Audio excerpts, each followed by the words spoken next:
রথবাজারের পাশে খুনিয়াপাড়ায় একজন মহিলার গলাকাটা লাশ পাওয়া গেছে ভুট্টা খেতে। মহিলাটি বৃহস্পতিবার থেকে নিখোঁজ। তারপর ভুট্টা ক্ষেতের ভিতর সেই মহিলার গলাকাটা লাশ পাওয়া গেছে, যার কারণে সবাই দেখতে গেছে, আমরাও দেখতে গেলাম। আমাদের সাথেই থাকুন।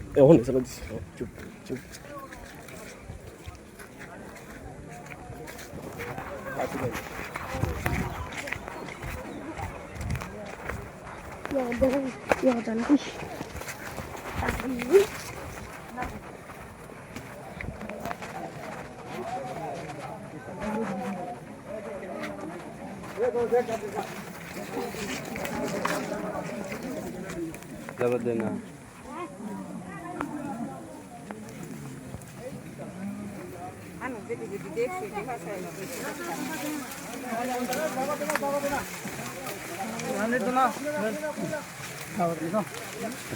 ভিডিও